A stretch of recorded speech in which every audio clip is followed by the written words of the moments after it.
Bismillahirrahmanirrahim. Assalamualaikum warahmatullahi wabarakatuh. Innal hamdalillah nahmaduhu wa nasta'inuhu wa nastaghfiruh wa na'udzu billahi min shururi anfusina wa sayyiati a'malina. May yahdihillahu fala mudilla lahu wa may yudlil fala hadiya lahu.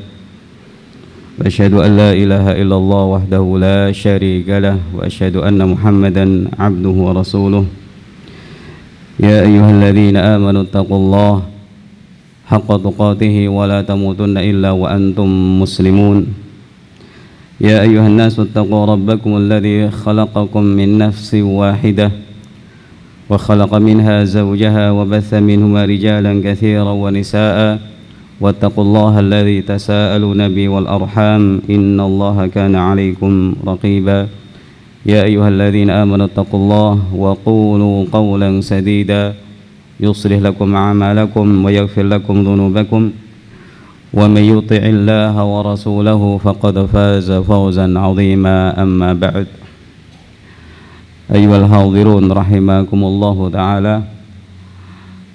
Alhamdulillah, pada kesempatan sore hari ini Allah Subhanahu wa taala mudahkan kita untuk berjumpa di majelis ilmi, majelis yang kita semua berharap semoga Allah Subhanahu wa taala memberikan kepada kita pemahaman yang lurus, ilmu yang bermanfaat, kemudian untuk mengamalkannya dan juga istiqamah di atas Islam dan iman sampai ajal datang. Pada kesempatan sore hari ini insyaallah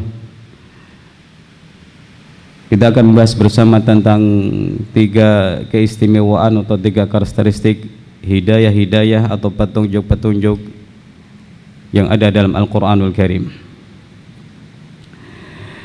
Bapak Ibu dan Saudara rahimakumullah, Al-Quranul Karim adalah wahyu yang Allah Ta'ala turunkan kepada Nabi kita Muhammad sallallahu alaihi wasallam yang berfungsi sebagai mukjizat yang membenarkan kenabian dan kerasulan Nabi kita Muhammad sallallahu alaihi wasallam. Al-Quran merupakan kitab yang paling agung yang Allah turunkan kepada umat manusia. Al-Quran merupakan kitab yang berisi kebaikan-kebaikan yang sangat melimpah, baik kebaikan-kebaikan yang ada di kitab-kitab sebelumnya dan juga kebaikan-kebaikan yang belum pernah ada dalam kitab-kitab yang Allah turunkan kepada Nabi Musa, Nabi Isa atau nabi-nabi yang lain. Hal ini sudah menunjukkan betapa agungnya Al-Quranul Karim yang kita semua insyaallah sudah memilikinya, bahkan tidak hanya satu mushaf saja ya. Wahyu dari Allah ada di rumah kita, mukjizat Nabi sallallahu alaihi wasallam ada di rumah kita, dan itu berlaku sampai akhir zaman nanti. Allah Subhanahu wa taala menjaga Al-Quranul Karim dari segala kekeliruan dan juga dari segala campur tangan manusia. Allah menjaganya sendiri sebagaimana yang Allah firmankan, inna nahnu nazzalna dzikra wa inna lahu lahafizun. Sungguh kami itu menjaga Al-Quran dan kami menurunkan Al-Quran dan kami yang akan menjaganya. Sesuatu yang tidak terjadi atau tidak berlaku pada kitab suci yang sebelumnya. Kitab Taurat, kitab Injil tidak terjaga, bahkan mengalami tahrif, mengalami perubahan-perubahan yang dilakukan oleh para ulama su' di kalangan mereka. Sementara Al-Quranul Karim Allah Subhanahu wa taala jaga sampai akhir zaman nanti. Tidak ada tambahan sedikit pun, satu huruf, satu kata, apalagi satu kalimat Demikian juga tidak ada sesuatu pun yang hilang, apalagi sampai satu surat sebagaimana didengung-dengungkan oleh orang-orang Rafidhah. Semoga Allah Ta'ala menjauhkan mereka dari segala kebaikan. Ikhwani wa akhwati fillah rahimakumullahu ta'ala, Allah Subhanahu wa ta'ala menyebutkan bahwa Al-Quran itu walam yaj'al lahu iwaja.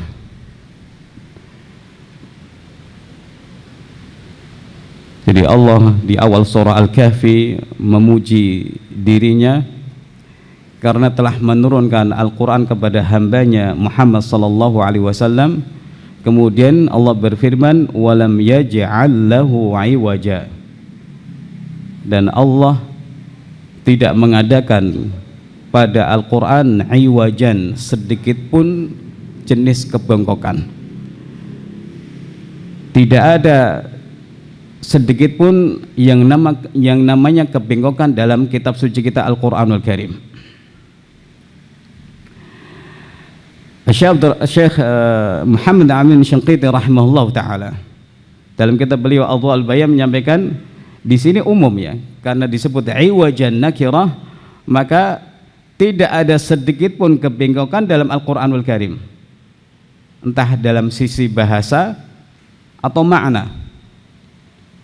Demikian juga tidak ada kebengkokan dalam hukum-hukum yang Allah sebutkan dalam Al-Quranul Karim, apalagi masalah akidah, masalah keyakinan tentang Allah, tentang akhirat, dan yang lain sebagainya, semuanya lurus. Ketika Allah berfirman walam yaj'al lahu iwajan, tidak ada sedikit pun kebengkokan, berarti betul-betul di atas istiqamah atau puncak kelurusan. Apalagi kemudian Allah berfirman qayyimah, yang lurus ya. Nah ini Bapak Ibu rahimahullah ta'ala di antara keistimewaan kitab suci kita. Tidak ada sedikit pun kebengkokan dalam bahasanya, dalam maknanya, dalam beritanya, atau dalam hukum-hukumnya. Kembali kepada perkataan Syekh Muhammad Syanqiti rahimahullah, akhbaruhu kulluha sidqun, berita-berita Al-Quran semuanya benar. Wa ahkamuhu adlun, dan semua hukumnya adalah adil. Salimun minal uyub, Al-Quran itu bersih, selamat dari segala kekurangan apapun itu. Nah ketika disebutkan bahwa Al-Quran itu tidak ada sedikit pun kebengkokan, berarti betul-betul lurus, sehingga orang yang nanti mengamalkan ajaran Al-Quran Al-Karim juga akan menjadi insan-insan yang lurus.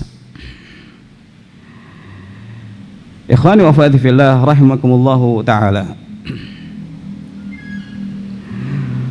Allah Subhanahu wa ta'ala memerintahkan kita untuk bersyukur atas nikmat Al-Quranul Karim. Bahkan kita diberitakan untuk berbahagia, untuk gembira ya, yaitu dalam firman Allah Subhanahu wa ta'ala, qul bi fadlillahi wa bi rahmatihi fabidzalika falyafrahu. Surah Yunus ayat 58. Qul, katakan wahai Muhammad, bifadlillahi wa birahmatihi, dengan rahmat Allah dan dengan karunia Allah, dengan karunia Allah dan rahmat Allah hendaknya mereka ini bergembira. Qul bifadlillah wa birahmatihi fabidzalika falyafrahu. Mari kita simak ayat ini dengan baik. Allah memerintahkan kepada Nabi SAW, katakanlah hendaknya mereka ini bergembira dengan karunia Allah, hendaknya mereka bergembira dengan rahmat Allah Subhanahu wa ta'ala. Nah sekarang pertanyaannya, apakah yang dimaksud dengan fadlullah dalam ayat ini? Apa yang dimaksud dengan rahmat Allah dalam ayat ini? Al-Imam At-Tabari rahimahullah menyebutkan, Yang dimaksud dengan fadl atau rahmat Allah di sini adalah al-Islam, agama Islam. Dan sepatutnya kita bergembira, bersyukur, senang karena sudah Allah Ta'ala pilih menjadi hamba-hambanya yang beragama Islam. Sudah Allah pilih sebagai hamba-hambanya yang beriman kepada Allah Ta'ala dan beriman kepada Nabi-Nya Muhammad SAW. Ini nikmat besar. Kalau masalah dunia, Allah berikan kepada siapa saja, mukmin ataupun kafir. Sebagaimana yang dikatakan oleh Abdullah bin Mas'ud, innallaha yu'tid dunya man yuhib wa man la yuhib. Allah berikan dunia ini kepada siapa saja, baik orang yang Allah cintai ataupun orang yang Allah tidak cintai. Wala yu'til imana illa man yuhib. Dan tidaklah Allah memberikan iman kecuali kepada hamba-hamba yang Allah cintai. Dan alhamdulillah Allah Azza wa Jal berikan kepada kita hidayah, berikan kepada kita Islam, iman, dan semoga kita menjadi orang-orang yang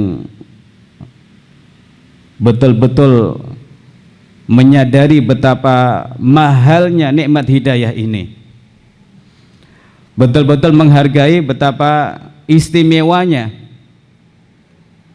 apa yang sudah kita dapatkan dari Allah Subhanahu wa Ta'ala ini. Nikmat yang dahulu tidak Allah berikan kepada Abu Talib yang hatinya sudah membenarkan dakwah Nabi sallallahu alaihi wasallam, atau tidak berikan kepada orang-orang kafir Quraisy yang mereka juga sebagian tahu kebenaran ajaran Nabi Muhammad sallallahu alaihi wasallam. Juga tidak Allah berikan kepada orang-orang munafik yang sempat salat di belakang Nabi sallallahu alaihi wasallam. Qul bi fadlillah wa bi rahmatihi fabidzalika falyafrahu. Katakanlah dengan karunia Allah dan rahmat Allah hendaknya mereka bergembira. Ayyuhal hadirin rahimakumullah taala. Al-Quran memang rahmat dari Allah ya. Ini bisa dilihat misalnya di surah Ar-Rahman. Allah berfirman, Ar-Rahman 'allamal Quran. Di ayat pertama Allah sebutkan, atau Allah mulai surah Ar-Rahman dengan penyebutan namanya Ar-Rahman yang Maha Pengasih. Kemudian dilanjutkan dengan 'allamal Quran, yang mengajarkan Al-Quranul Karim. Ini menunjukkan bahwa Al-Quran sesuatu yang memang betul-betul rahmat dari Allah Subhanahu wa Ta'ala yang Allah turunkan kepada umat Nabi sallallahu alaihi wasallam, apalagi kepada orang-orang yang memahami dan mengamalkannya.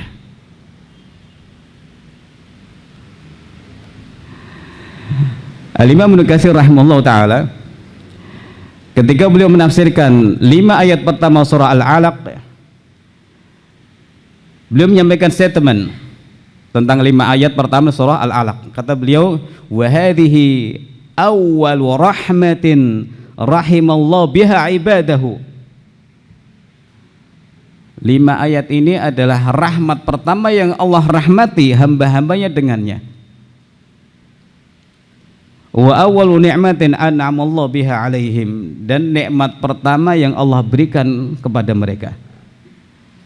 Jadi di sini ikhwani wa akhwati fillah rahimakumullah taala, kita diarahkan supaya kita memandang bahwa rahmat itu ya ada dalam Al-Quranul Karim. Quran itu salah satu petunjuk Allah merahmati kita.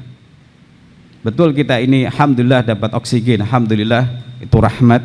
Sendi masih sehat itu rahmat, mata sehat rahmat, fisik sehat rahmat, dan nikmat dunia lain adalah rahmat-rahmat yang kita butuhkan. Tapi hendaknya seseorang tidak salah pandang.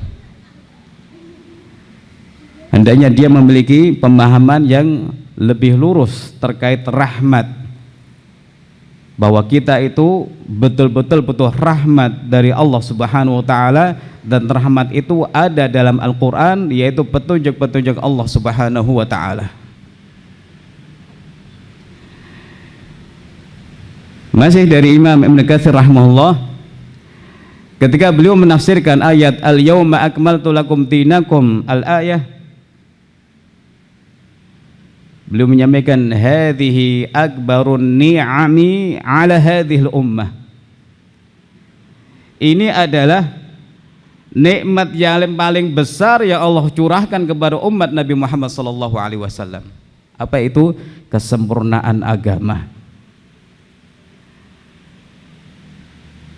Sehingga kata beliau lagi dengan ayat ini, al-yauma akmaltu lakum dinakum al-ayah, umat Islam tidak butuh nabi lagi kecuali Nabi Muhammad sallallahu alaihi wasallam. Tidak butuh agama lagi kecuali agama yang dibawa Nabi Muhammad sallallahu alaihi wasallam. Yang halal akan terus halal sampai hari kiamat, dan yang haram akan terus haram sampai hari kiamat. Kalau demikian adanya, Bapak Ibu dan Saudara rahimakumullah taala, mari kita bersyukur kepada Allah. Mari kita banyak-banyak memuji Allah Subhanahu wa taala atas nikmat Al-Qur'anul Karim ini, dengan cara melakukan hal-hal yang menjadi kewajiban kita terhadap Al-Qur'an. Ayyuhal hadirun rahimakumullah, Syekh Muhammad Syangkiti, saya kutip lagi ya, dalam tafsir Al-Kahfi tadi, beliau menyampaikan, Allah berfirman, alhamdulillahilladzi anzala ala abdil kitab al-ayah. Di sini Allah mengajarkan hambanya untuk memuji Allah dan bersyukur kepada Allah atas nikmat Al-Quran yang Allah turunkan. Jadi sudah ada arahan atau bimbingan dari Allah Subhanahu wa taala agar kita memuji Allah dan bersyukur serta bergembira atas nikmat Al-Qur'anul Karim. Maka mari kita bergembira dengan Al-Qur'an yang Allah turunkan untuk menjadi kebaikan buat kita semua. Yang Allah turunkan bukan untuk menyengsarakan hamba-hambanya. Taha ma anzalna 'alaikal qur'ana litashqa. Allah berfirman, Taha, kami menurunkan Quran kepadamu bukan supaya engkau celaka, tidak, justru untuk bahagia, justru untuk kebahagiaan umat manusia semuanya, untuk keselamatan umat manusia semuanya, bahkan juga untuk rahmat bagi seluruh umat manusia. Ayyuhal hadirun rahimakumullahu taala, sesuatu yang sudah kita ketahui bersama bahwa Al-Quran diturunkan Allah Ta'ala sebagai hidayah. Ini yang menjadi pembahasan kita ya. Al-Quran Allah turunkan untuk hidayah manusia, bukan sekedar untuk dibaca, tapi sebagai petunjuk.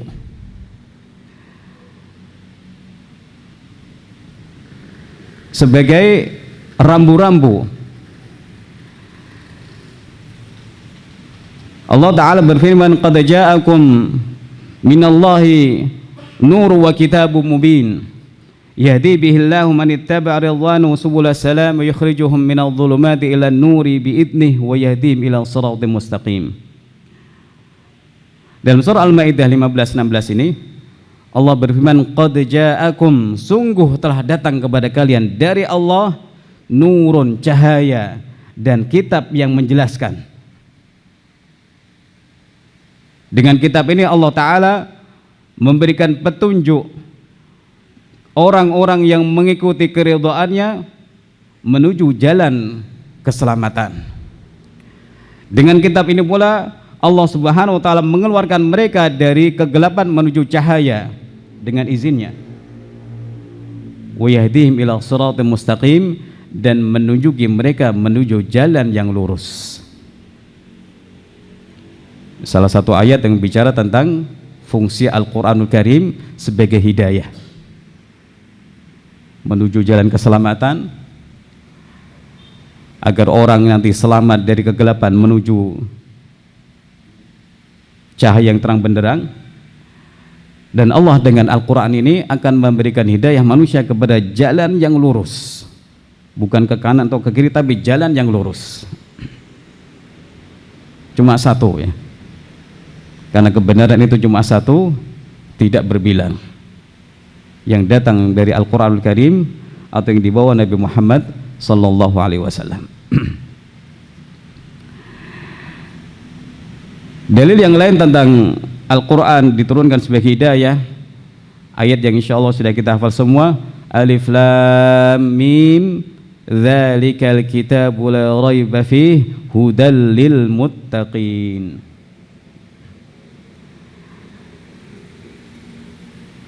Allah berfirman, Alif Lam Mim, Dzalikal kitab, kitab itu la raiba fihi, tidak ada keraguan sedikit pun ya. Disebutkan dalam tafsir Jalalain, tidak ada keraguan kalau Al-Quran datang dari Allah. Kemudian disebutkan bahwa Al-Quran ini hidayah, hudan, petunjuk, sumber petunjuk. Tapi Allah sebutkan secara khusus bagi orang-orang yang bertakwa saja. Artinya kata ulama, mereka inilah orang yang paling mendapatkan porsi paling besar dari hidayah Al-Quranul Karim. Mungkin saja orang kafir dapat hidayah terkait petunjuk-petunjuk tertentu dalam Al-Quran, ya, tentang kesehatan misalnya.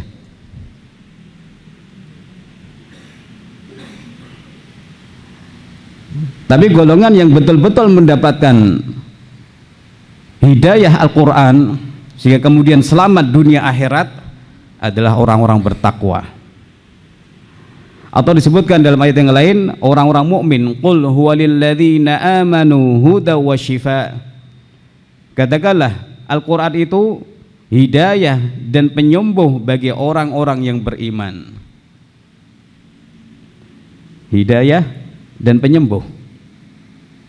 Hidayah untuk keselamatan manusia di dunia ini dan keselamatan di akhirat kelak, dan penyembuh untuk jasmani ataupun rohani manusia. Bukan hanya penyakit hati saja, bukan hanya kadang-kadang orang menganggap bacaan Quran itu untuk orang yang kesurupan saja. Tidak. Orang yang sakit-sakit silakan dibacakan Quran, diruqyah dengan Al-Quranul Karim, karena Allah sudah menyebutkan syifa. Al-Quran itu penyembuh, yang artinya umum, baik itu penyakit fisik ataupun penyakit rohani. Ayyuhal hadirun rahimakumullahu ta'ala. Syekh Muhammad Az-Zarqani rahimahullah dalam kitab beliau Manahilul Irfan menyampaikan bahwa hidayah Al-Quran itu memiliki 3 keistimewaan atau 3 karakteristik hidayah Al-Quranul Karim. Beliau mengatakan, wa hidayatul Qur'ani tamtazu bi annaha 'amatun wa tamatun wa wadihah. Hidayah Al-Quran, petunjuk-petunjuk Al-Quran dari surat pertama sampai surat terakhir, dari ayat pertama sampai ayat terakhir, atau dari surat yang turun pertama kali kepada Nabi SAW sampai ayat-ayat atau surat-surat terakhir, itu memiliki 3 keistimewaan. Hidayah Quran tamtaz memiliki keistimewaan bahwa hidayah itu adalah ammah, bersifat umum, wa tammah, bersifat sempurna, wa wadihah, dan sangat jelas. Kemudian beliau menerangkan lebih lanjut tentang 3 poin ini, ya. Pembahasan ini yang saya baca ini diambil dari kitab Manhajus Salaf fil Inayah bil Qur'anil Karim karya Syekh Dr. Badr Ibn Nasir Al-Badr hafizahullah ta'ala. Kemudian Syekh Az-Zarqani mengatakan, amma umumuha, yang dimaksud dengan keumuman atau sifat umum hidayah Al-Quran adalah karena hidayah Al-Quran ini berlaku bagi bangsa manusia dan bangsa jin. Apa cukup di situ? Tidak. Fi kulli asrin wa misrin, di setiap waktu dan di setiap kota. berlaku buat bangsa manusia. Sejak Nabi Muhammad SAW diutus oleh Allah Subhanahu wa taala dengan Iqra bismi rabbikal ladzi khalaq sampai ayat atau surat terakhir, maka petunjuk itu berlaku buat seluruh manusia yang menjadi objek dakwah Nabi SAW pertama kali sampai manusia akhir zaman nanti, termasuk ahlul kitab sekalipun ya. Demikian juga umum berlaku untuk bangsa jin karena mereka termasuk makhluk-makhluk yang mukallaf, yang Allah bebani untuk beribadah kepada Allah Subhanahu wa taala, untuk menjalankan syariat Allah Subhanahu wa taala. Jadi berlaku untuk dua golongan makhluk hidup ini ya, manusia dan jin, fi kulli asrin wa misrin, di setiap waktu dan kota, wa fi kulli zamanin wa makan, dan di setiap zaman dan tempat. Sama saja sebenarnya. Sehingga Al-Quran itu tidak benar kalau orang mengatakan khusus untuk orang Arab atau ini budaya Arab ya. Tidak bisa. Dasarnya apa? Firman Allah Azza wa Jalla, wa uhiya ilayya hadzal qur'anu li'unzirakum bihi wa man balag. Dan Al-Qur'an ini diwahyukan kepadaku untuk memperingatkan kalian dengannya dan orang-orang yang sampai kepada mereka Al-Quran ini. Kemudian Allah juga berfirman di surah Al-Jin misalnya ya, Qul uhiya ilayya annahu istama'a nafarun minal jinni faqalu inna sami'na qur'anan ajaba. Katakanlah, telah diwahyukan kepadaku ada serombongan jin yang menyimak bacaan dan kemudian mereka mengatakan ini bacaan yang luar biasa.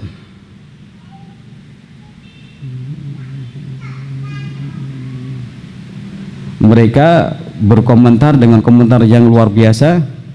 Apa kata mereka? Kami mendengar bacaan yang menakjubkan.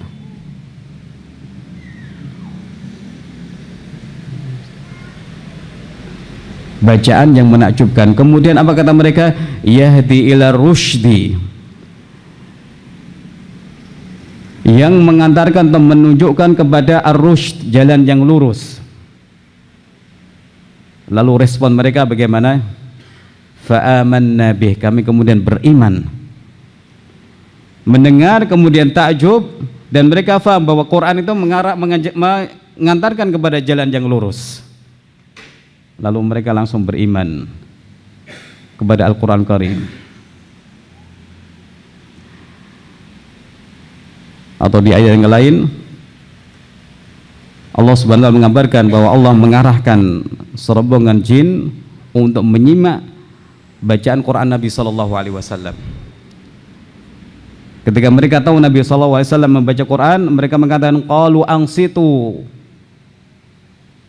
dengarkanlah, simaklah ya.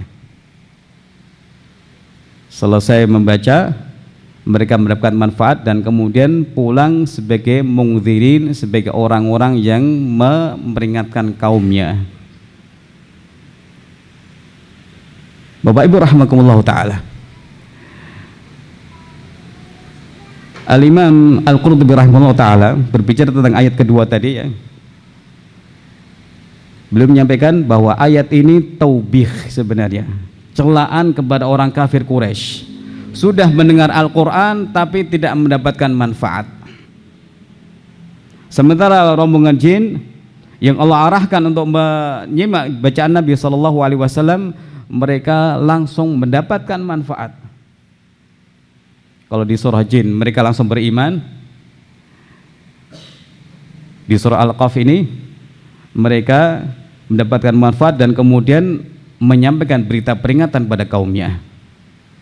Nah, bagaimana dengan kita ini? Berarti memang kita harus mengerahkan usaha untuk memahami hidayah Al-Quranul Karim. Wa amma tamamu hadhil hidayah, adapun kesempurnaan hidayah ini, karena hidayah ini kata beliau rahimahullah taala memuat petunjuk terbaik, petunjuk paling luhur yang pernah dikenal oleh bangsa manusia, dan juga yang pernah diketahui oleh sejarah umat manusia. Artinya tidak ada petunjuk yang lebih baik dari petunjuk Al-Quranul Karim. Tidak ada petunjuk yang lebih lurus dari petunjuk Al-Quranul Karim. Kemudian Syekh mengatakan bahwa petunjuk-petunjuk Al-Quran mencakup semua yang dibutuhkan oleh makhluk, baik dalam akidah, dalam akhlak, dalam ibadah, dalam muamalah dengan segala jenisnya, ya. Kemudian petunjuk Al-Quran ini kata beliau lagi, jama'at baina masalihil bashari fil ajilati wal ajilah, sudah menghimpun, ya, kemaslahatan bagi manusia untuk dunia dan akhiratnya.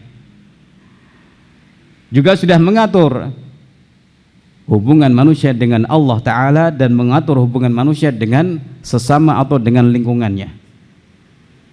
Apakah seperti ini ada di kitab-kitab yang lain? Apakah seperti ini ada di buku karya manusia? Tentu tidak ada. Wa faqat bi tariqatin hakimah baina matalibi ar-ruhi wal jasad, dan juga memadukan atau mengharmoniskan, ya, antara kebutuhan ruh dan jasmani dengan cara-cara yang sangat bijak. Ikhwani fillah rahimakumullah ta'ala, petunjuk Al-Quranul Karim ketika berbicara tentang masalah yang penting maka akan diulang-ulang, akan disampaikan dengan berbagai jenis penjelasan. Supaya apa? Semua orang faham, dan fahamnya betul-betul faham. Kadang-kadang perlu penekanan pakai sumpah atau pakai takkid, lam takkid, tanun taukid, dan lain sebagainya. Islam tidak menginginkan misalnya hamba atau pemeluknya itu kerjaannya di masjid terus. Ketika ditanya, enggak kerja mas? Oh, saya ibadah kepada Allah kok. Seperti ini benar apa tidak? Tidak bisa. Karena manusia butuh makan, dia punya kebutuhan-kebutuhan primer untuk dia penuhi, dan dia semestinya memenuhinya sendiri, tidak menjadi benalu bagi orang lain kasarannya, atau tidak mengandalkan orang lain. Karena Islam itu mengajarkan kita punya sifat iffah, menjaga kehormatannya, kehormatan dari berzina atau kehormatan dari meminta-minta. Nah, di sini Al-Quran disebutkan petunjuknya itu mengharmoniskan antara kebutuhan jasmani dan rohani. Wajib sholat, wajib melakukan ibadah-ibadah. Tapi kalau jenengan pas tarawih, ya, ngantuk, ya silahkan tidur, jangan maksa. Nanti baca Al-Kafirun orang rampung-rampung, keliru-keliru.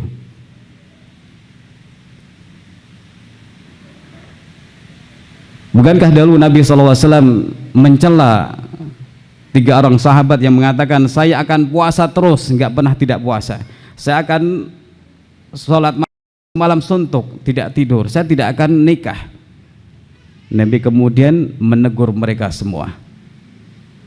Karena hidup rohbaniyah, hidup sebagai mirip-mirip rohban atau rahib yang tidak menikah, yang hidup terus di tempat ibadah terus, itu tidak dikenal dalam agama kita.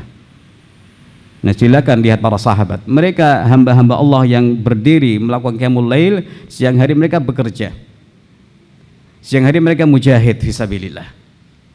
Mereka tidak minta-minta, walaupun kadang-kadang di antara mereka keadaannya sudah membolehkan untuk meminta-minta, tapi mereka menjaga diri.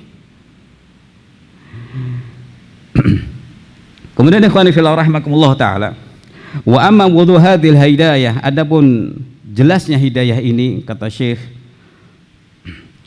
karena hidayah Al-Quran, petunjuk-petunjuk Al-Quran tentang apa saja, ya, itu disampaikan dengan ra'i', dengan sangat memikat dan sangat terang, sangat menarik,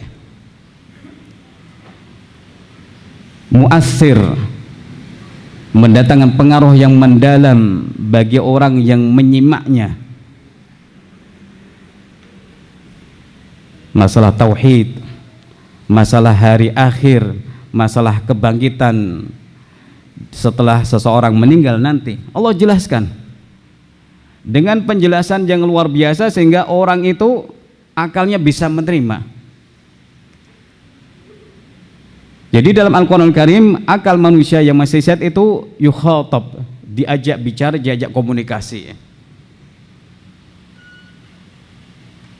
Orang-orang yang akalnya masih sehat akan lebih mudah menerima petunjuk-petunjuk Al-Quranul Karim tentang siapa yang berhak disembah. Allah sebutkan yang wajib disembah adalah Rabbukum. Siapa Rabbukum? Alladzi khalaqakum, yang menciptakan kalian, yang menciptakan orang sebelum kalian. Artinya yang berhak disembah ya zat yang menciptakan kita dari tidak ada kemudian kita ada seperti ini. Menyembah sesuatu atau menyembah sesembahan kok tidak pernah menciptakan. Sesembahan kok dahulu tidak ada kemudian ada. Maka dipertanyakan hak uluhiyahnya istilahnya.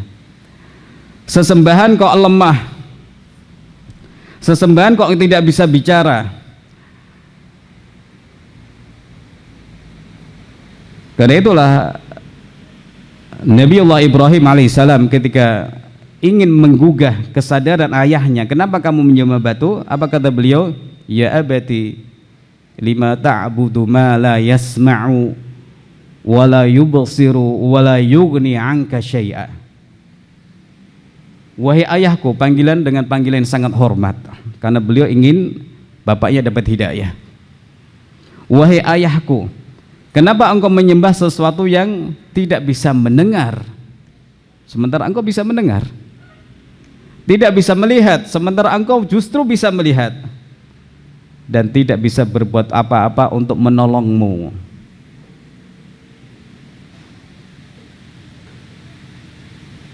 Ini urian-urian lain yang menjelaskan yang berhak disembah adalah Allah. Selain Allah sama sekali tidak berhak disembah, walaupun banyak orang menyembahnya.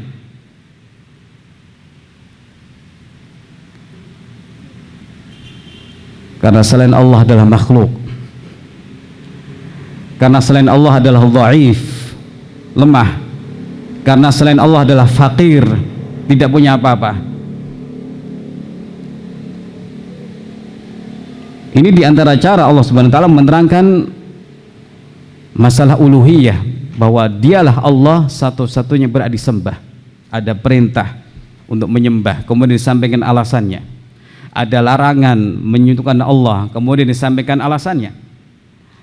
Karena sekutu-sekutu yang dianggap sebagai sekutu Allah atau Tuhan-Tuhan selain Allah itu, Allah sebutkan kelemahannya. Seandainya lalat hinggap di sesajen yang diberikan kepada mereka, ya, ada berhala, di depannya ada sesaji dipersembahkan oleh penganutnya, kemudian ada lalat yang mengambil makanan. Kira-kira apa yang dilakukan berhala-berhala itu? Enggak bisa apa-apa.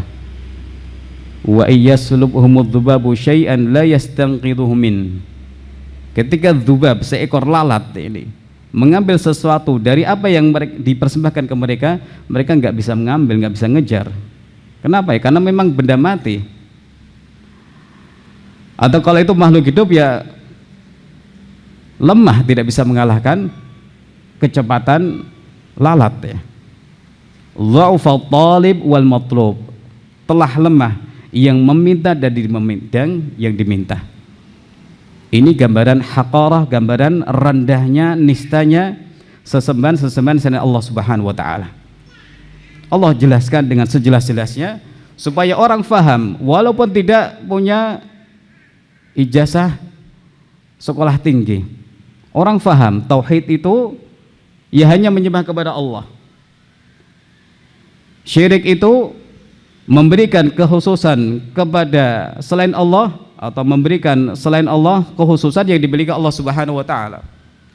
atau mempersamakan sesuatu dengan Allah dalam hal-hal yang menjadi hak milik Allah Subhanahu wa taala. Maka dengan ini orang faham, atau ketika membaca Al-Ikhlas pun orang faham, yang saya sembah adalah As-Samad, yaitu yang dituju dalam seluruh hajat, yang tidak sepadan, yang segala sesuatu tidak sama dengannya. Ayyuhal hadirin rahimakumullah taala. Jadi keistimewaan petunjuk Al-Qur'anul Karim adalah dia umum, kemudian dia sempurna dan sangat jelas sekali.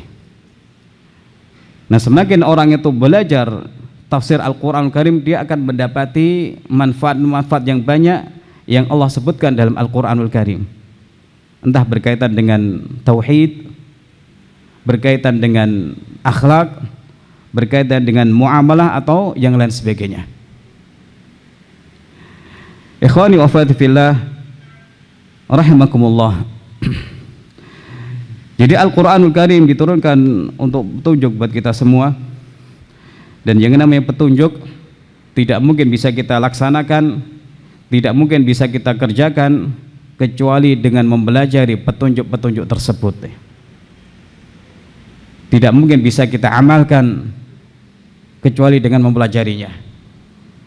Tidak mungkin bisa kita pegangi dengan kuat kecuali dengan mempelajarinya satu persatu.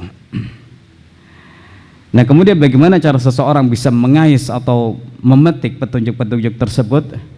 Jawabannya melalui proses yang disebut dengan at-tadabbur.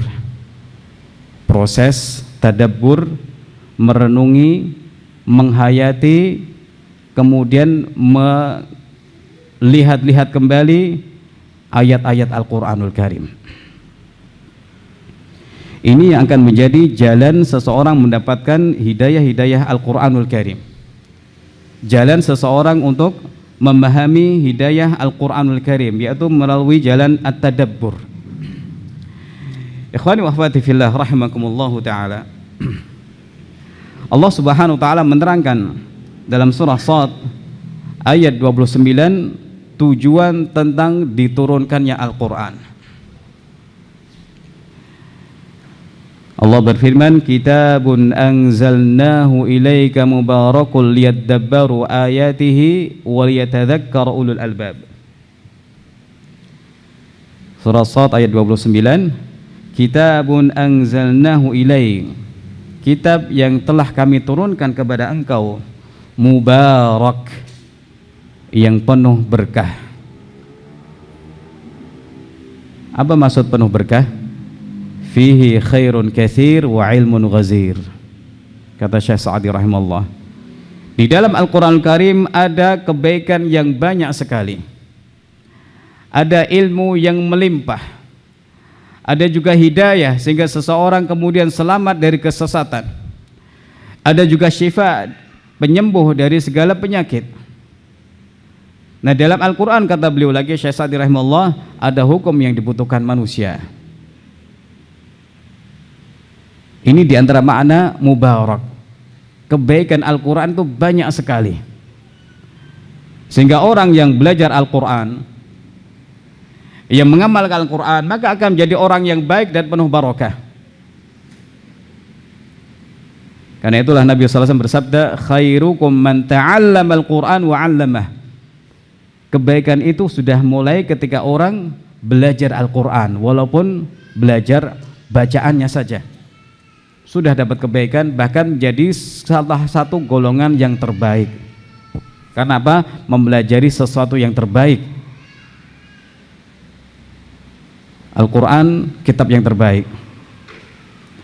Nah, bagaimana kalau kemudian orang ini mengamalkan semua petunjuk dalam Al-Quran Al-Karim? Tentu menjadi insan yang terbaik, seperti yang sudah terwujud pada Nabi Muhammad SAW. Kita kembali ke ayat ini dahulu. Liyadabbaru ayatihi, agar mereka mentadabburi ayat-ayatnya.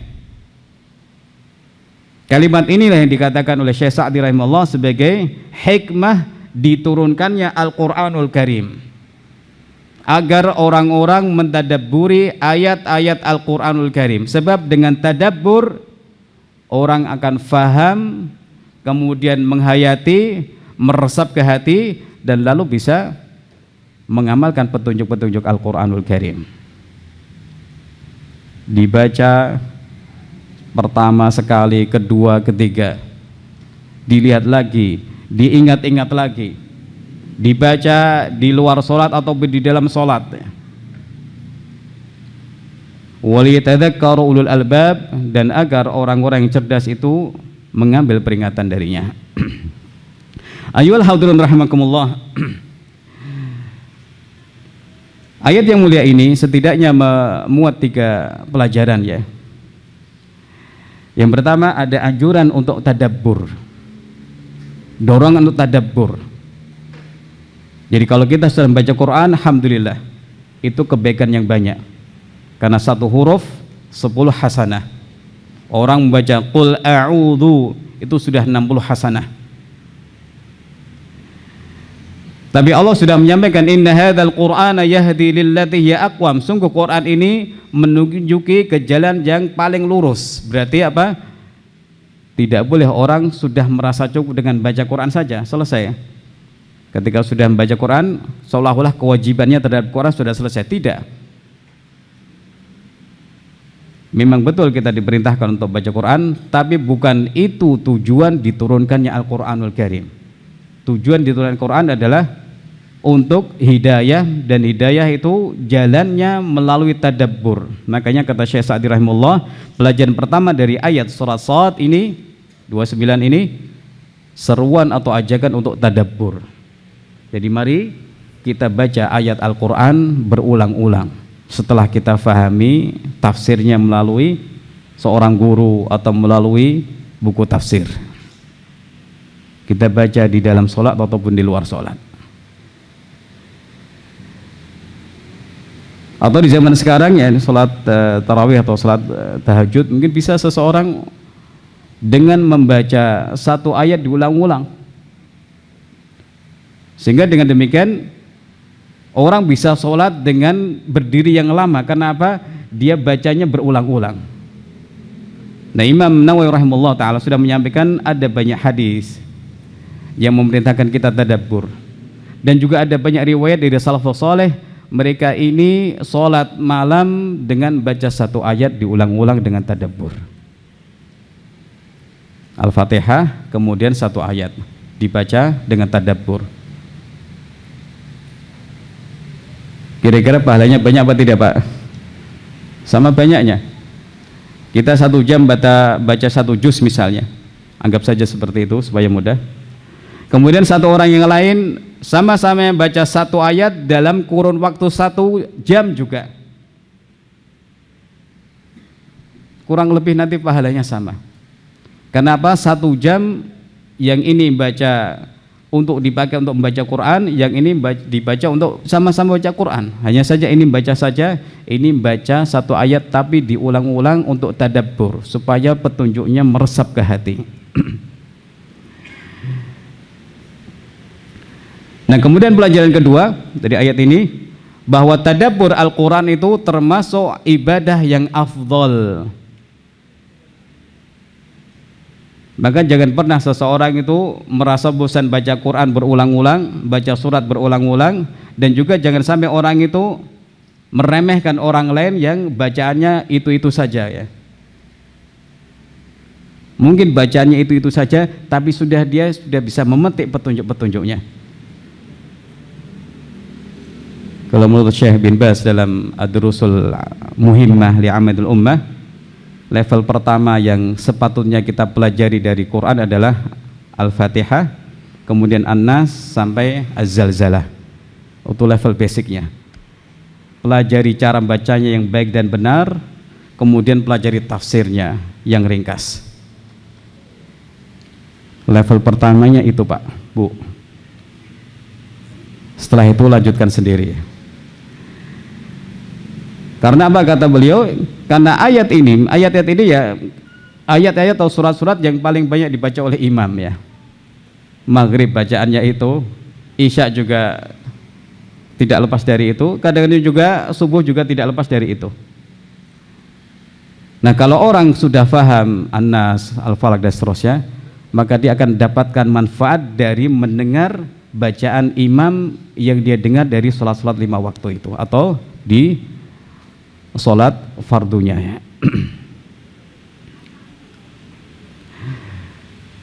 Pelajaran berikutnya, membaca dengan tadabbur itu lebih utama daripada membaca tanpa tadabbur. Karena yang satu berfokus pada atau ada fokus pada kualitas, yang kedua belum fokus ke sana. Yang tadabbur, membaca dengan tadabbur itu ingin supaya kandungan Al-Quran bisa dia fahami, kemudian dia terngiang-ngiang terus sehingga kemana-mana dia akan mengamalkannya, mau ke pasar, mau ke kantor dan seterusnya, dia takut kepada Allah Subhanahu wa Ta'ala. Sebab dengan tadabbur dia mengenal Allah, Rabbnya itu yasma' wa yara, maha mendengar dan juga maha melihat, bahkan mengetahui isi hatinya. Bagaimana mungkin dia sembarangan nanti, mau di pasar, di kantor sama saja, sama-sama khusyuk, sama-sama tidak berani macam-macam. Sebab dia sudah dapat faedah dari tadabbur Qur'annya, dia mengenal Rabb yang maha mendengar, maha melihat, yang memberi balasan kepada orang yang baik dan juga mengancam orang-orang yang berbuat jahat. Hidupnya pun akan seimbang, selalu roja, berharap kepada Allah, dan juga sekaligus ada rasa takut kepada Allah Subhanahu wa Ta'ala. Karena dia faham betul ketika membaca Quran, Allah itu Ar-Rahman Rahim, tapi Allah itu Muntaqim, yang membalas. Allah itu siksanya pedih ya. Karena itulah Imam Ibnul Qayyim rahimahullah ta'ala, ikhwani fillah rahimakumullah, menyampaikan bahwa membaca satu ayat ya, dengan tadabbur itu lebih baik daripada satu khataman tanpa tadabbur sama sekali. Ini kelihatannya berlebihan. Satu ayat tadabbur dibandingkan dengan satu Quran tanpa tadabbur kok lebih baik. Ini alasannya kembali kepada tadi. Ketika orang baca dengan tadabbur, dia meresapi perintah Allah ya. Kemudian dia menjalankannya. Dia memahami larangan Allah dan kemudian menghindarinya. Dia membaca Allah itu tidak pernah memungkiri janjinya, sehingga dia betul-betul berharap kepada Allah Subhanahu wa Ta'ala. Dia betul-betul mengutamakan ridha Allah, mengutamakan surga Allah, mengutamakan janji Allah Ta'ala dibandingkan keridhaan manusia yang lain. Karena apa? Dengan tadabbur. Dengan tadabbur. Ikhwani wa akhwati fillah rahimakumullah ta'ala. Syekh Abdul Razak di kitab beliau Asbab Ziyadatil Iman mengutip perkataan wa'alam anna quwwatad din wa kamalil imani wal yaqin la yahsulani illa bi kasrati qiraatil Qur'an wa istima'ih ma'a tadabburi bi niyyatil ihtidaa' bih wal 'amali bi amrihi wa nahyih.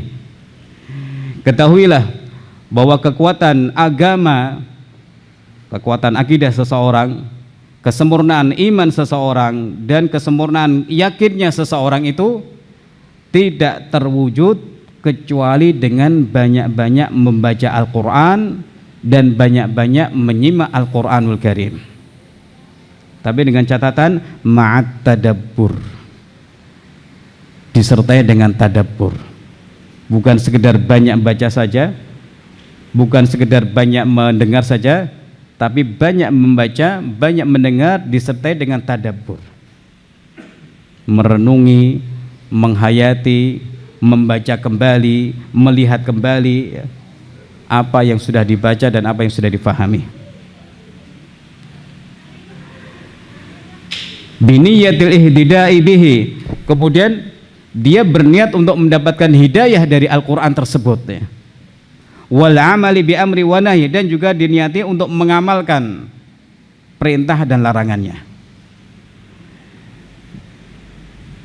Ini kutipan dari Syekh Abdul Razak Al-Badr hafizallahu taala. Baca Quran banyak-banyak, menyimak Quran banyak-banyak, tapi disertai dengan tadabbur dan disertai niat supaya dapat hidayah dari apa yang dibaca dan apa yang didengar ini. Juga diniati untuk mengamalkan perintah dan larangan yang dalam Al-Qur'anul Karim. Makanya dahulu ikhwani fillah rahimakumullah, salafus saleh itu keinginan mereka ketika membaca surat bukan kapan selesainya, tapi kapan saya faham surat ini, kapan saya faham khitab atau perintah atau pembicaraan dari Allah ini. Dengan demikian mereka menjadi orang yang sangat tinggi derajatnya di sisi Allah Subhanahu wa taala, orang-orang yang Qur'ani, yang mengamalkan hidayah Al-Qur'anul Karim. Ayyuhal hadirin rahimakumullah taala. Al-Imam Ibnu Qayyim rahimahullah menyampaikan satu resep gitu ya. Semoga membantu kita semua untuk pertama hormat ketika membaca Quran ya. Artinya sopan santun kita membaca Quran. Kemudian kita pun bisa lebih mudah nanti mendapatkan manfaat dari apa yang kita baca di Al-Quran tersebut. Kata beliau, idza aradta al-intifa' bil Quran, kalau engkau menginginkan dapat manfaat dari Al-Quranul Karim, tentunya ini tidak dari sisi pahala ya, tapi dari sisi petunjuk. Kalau engkau ingin mendapatkan manfaat dari Al-Quran, fajma' qalbaka 'inda tilawati wa sama'i, maka fokuskan ya hatimu dan pendengaranmu ketika membacanya. Hati dan pendengaran. Hati itu untuk memahami, pendengaran alat untuk mempelajarinya. Wa alqi sam'ak, kemudian fokuskan juga pendengaranmu ya. Wahdur hudura man yukhatibu bihi man takallama bihi subhanahu wa ta'ala minhu ilaih. Kemudian bersikaplah seolah-olah engkau sedang diajak komunikasi oleh Allah Subhanahu wa taala. Jadi hati fokus, kemudian kita pasang telinga dengan baik. Lalu seseorang merasa dirinya itu memang ingin mendapatkan atau merasa dirinya itu sedang diajak komunikasi oleh Allah Subhanahu wa taala, seolah-olah ya.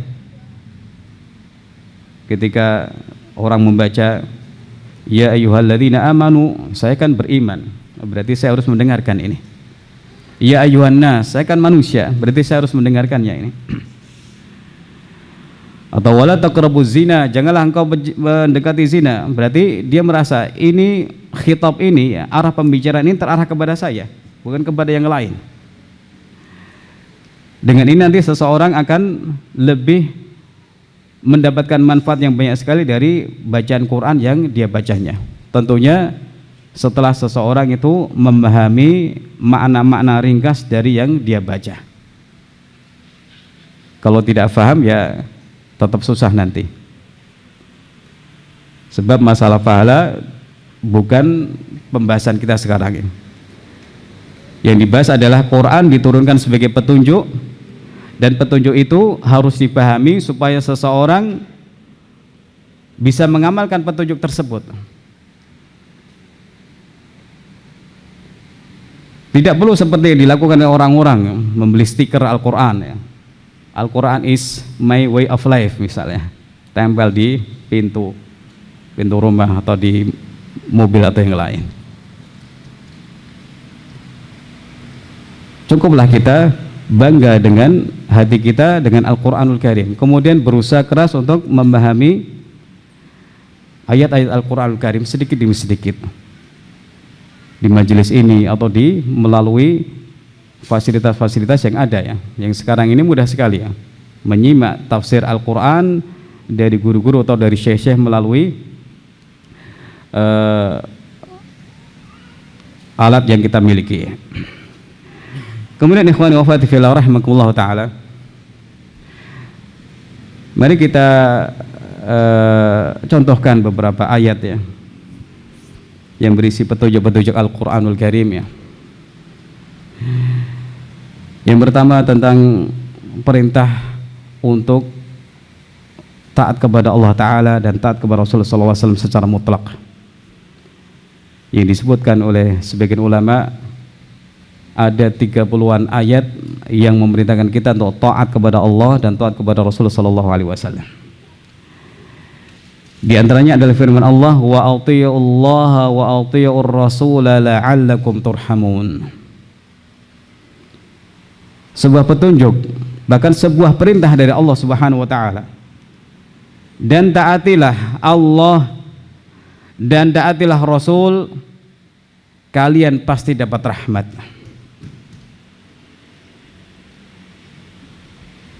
Kalau dalam bahasa Arab la'alla itu ya harapan, semua kalian dapat rahmat. Tapi kalau dalam bahasa Quran semacam ini ya pasti. Orang yang taat kepada Allah Ta'ala, orang yang taat kepada Rasulullah SAW pasti dapat rahmat Allah Subhanahu wa Ta'ala. Nah, perintah untuk taat kepada Allah Rasulnya itu kan bersifat mutlak ya, tidak bisa ditolak-tolak, tidak bisa ditawar-tawar ya. Perintah Allah itu pasti memerintahkan kepada kebaikan, demikian juga Nabi SAW.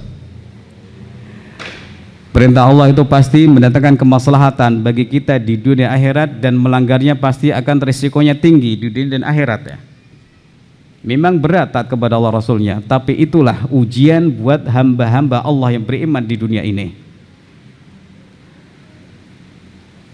Kutiba alaikumul qital wa huwa kurhul lakum. Telah diwajibkan atas kalian berperang, padahal perang itu kurhul lakum, sesuatu yang tidak disukai oleh kalian. Namanya perang ya berat ya, perjalanannya jauh. Kalau zaman dahulu harus ke Mu'tah misalnya, perang Mu'tah 1000 kilo lebih dari kota Madinah, dan tidak semua orang bisa mengendarai kuda. Berat meninggalkan anak, istri, terancam jiwanya, bahkan peluang untuk mati, meninggal itu besar ya. Berat, jiwa itu berat. Sehingga Allah Ta'ala kemudian berfirman, wa asa an takrahu syai'an wa huwa khairul lakum. Mungkin saja kalian itu membenci sesuatu tapi itu baik buat kalian, dan sebaliknya wa asa an tuhibbu syai'an wa huwa syarrul lakum, dan mungkin kalian menyukai sesuatu tapi buruk bagi kalian. Kemudian ayat ini ditutup, wallahu ya'lamu wa antum la ta'lamun. Ini yang harus digarisbawahi. Allah Maha tahu kemaslahatan kalian yang tidak kalian ketahui. Allah Maha tahu karena Allah yang menciptakan kita. Allah yang mengetahui kemaslahatan hamba-hambanya. Ketika Allah mensyariatkan apapun itu, pasti di balik itu ada kebaikan. Memang berat karena memang disebut taklif, tapi itulah ujian bagi hamba-hambanya. Perintah untuk berhijab berat, tapi ya itu taklif dan juga ikhtibar, ujian. Perintah untuk zakat mal, perintah sholat 5 waktu, perintah puasa di hari-hari yang sekarang itu terik ya, itu semua adalah ujian. Tapi orang yang beriman kepada Allah Subhanahu wa taala, dia akan mengutamakan keinginan Allah dan keinginan Rasulullah sallallahu alaihi wasallam walaupun berat. Sebab di dunia ini pun kadang-kadang manusia siap untuk bersusah payah demi kenikmatan dunia. Ya apa tidak, Pak? Dia punya langganan atau suka ya jalan-jalan dan makan-makan ya. Kalau di kota itu pasti mampir di warung itu, walaupun rame nggak apa-apa, yang penting kalau nggak kesini kok nggak marem gitu ya.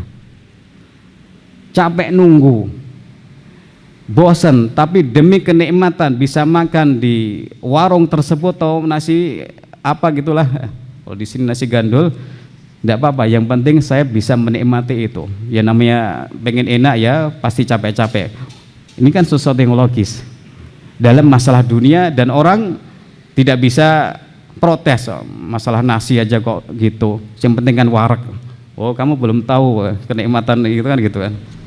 Ini masalah dunia. Orang kadang membela diri ketika disalahkan orang, kok susah banget sih harus ngantri dan macam-macam ya. Nah, apalagi masalah akhirat, ikhwani fillah rahimakumullah taala. Wa atiullah wa atiur rasul la'allakum turhamun. Jaminannya pasti kalian dirahmati Allah Subhanahu wa taala. Sampai jam berapa nih? Sudah habis. Ya? 5 menit lagi katanya. Banyak ya. 360 detik. Ya ayuhan nasu kulu mimma fil ardi halalan thayyibah.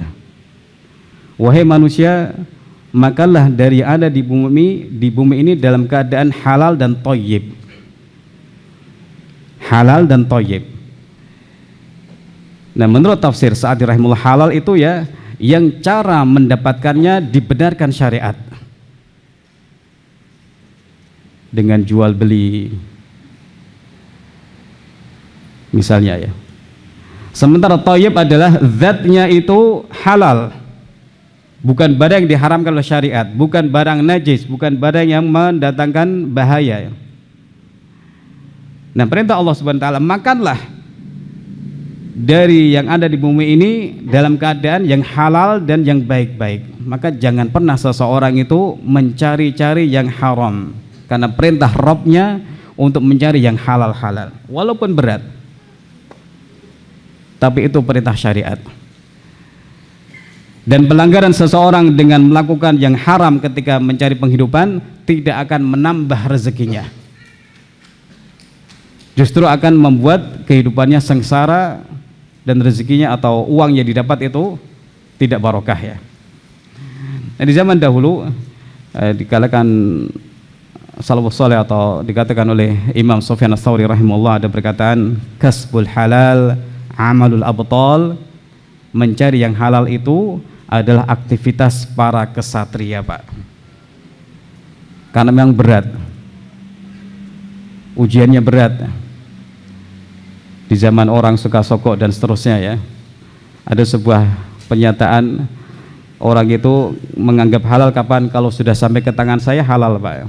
Di dalam bahasa Arab, mahal lafiyati fahu halal, yang sampai ke tangan saya halal, padahal tidak seperti itu. Mari kita baca berulang-ulang ayat ini sehingga kita kemudian dimanapun berada ketika nyari nafkah, terutama buat para bapak-bapak, untuk menjadikan ini di depan matanya. Saya harus mencari yang halal, yang saya jual juga harus yang dibenarkan syariat. Karena penghidupan yang haram, jasad itu akan terancam oleh neraka, keluarga pun tidak akan barokah. Ikhwani wa akhwati fillah rahimakumullah. Jadi banyak sekali petunjuk dalam Al-Qur'anul Karim ya, petunjuk dalam berkeluarga, berumah tangga ketika terjadi masalah. Allah sudah menyampaikan wa'ashiruhunna bil ma'ruf, bergaulah dengan baik. Fa in karihtumuhun, kalau kalian kemudian membenci istri, maka apa? Isbiru, kata tafsir Jalalain, sabarlah. Atau dalam mendidik anak, Allah sudah sampaikan bagaimana Luqman mendidik anaknya dengan pendidikan yang penuh hikmah, dimulai dengan akidah, kemudian ditanamkan betapa pentingnya birrul walidain, berbakti kepada orang tua, ditanamkan betapa pentingnya beramal soleh, solat 5 waktu atau solat, berakhlak baik, sehingga orang yang ingin sukses dalam mendidik anaknya silahkan melihat petunjuk Al-Quran atau silahkan melihat apa yang Allah Ta'ala sampaikan dari kisah Luqman bersama putranya ini, wasiat-wasiat Luqman kepada putranya. Mencari istri, mencari menantu pun dia sudah disebutkan ya, agar memperhatikan masalah iman. Bahkan mencari atau cara menulis pun Allah sebutkan, yaitu dengan tangan kanan, wala takhuttuhu biyaminik. Allah sebutkan demikian. Kata Syekh Sa'di, ini menyebutkan menulis itu dengan tangan kanan. Dan sebagai penutup, kita membaca Quran, di antaranya ada ayat-ayat yang diawali dengan ya bani Adam, wahai anak Adam. Nah, kira-kira yang bisa kita ambil pelajari di sini apa Pak, Mas, Mbak? kita ini anak keturunan Adam, alhamdulillah, bukan hasil evolusi dari bangsa kera. Jadi Al-Quran mengajak kita berpikir lurus, akidah lurus, menjauhkan kita dari pemahaman yang keliru. Dan ini sesuatu yang wajib kita syukuri. Kalau orang itu mengikuti petunjuk Al-Quran maka akan lurus terus ya. Tidak mungkin ada ayat yang mendukung kesesatan atau penyimpangan. Itu tidak mungkin, karena Quran datang untuk menjelaskan kebenaran, menerangkan al-haq supaya diketahui, dan menerangkan keburukan supaya dijauhi. Dan saya tutup dengan perkataan Imam Ibnu Katsir rahimahullah, beliau menyampaikan alhamdulillah, yang artinya alhamdulillah tidak ada satu hujjah yang sahih dalam Al-Quran bagi seorang ahli bid'ah sekalipun ya. Kalau kemudian ada golongan sesat mengambil Quran untuk membenarkan kesesatannya, Rafidhah, Mu'tazilah atau macam-macam, pasti salah pendalilan atau pemaksaan pendalilan terhadap ayat tersebut. Demikian ikhwani wa akhwati fillah rahimakumullah taala yang disampaikan pada kesempatan sore ini. Semoga bermanfaat buat kita semua, menambah semangat kita, semoga menambah semangat kita untuk belajar tafsir Al-Quran. Wallahu ta'ala alam. Wassalamualaikum warahmatullahi wabarakatuh.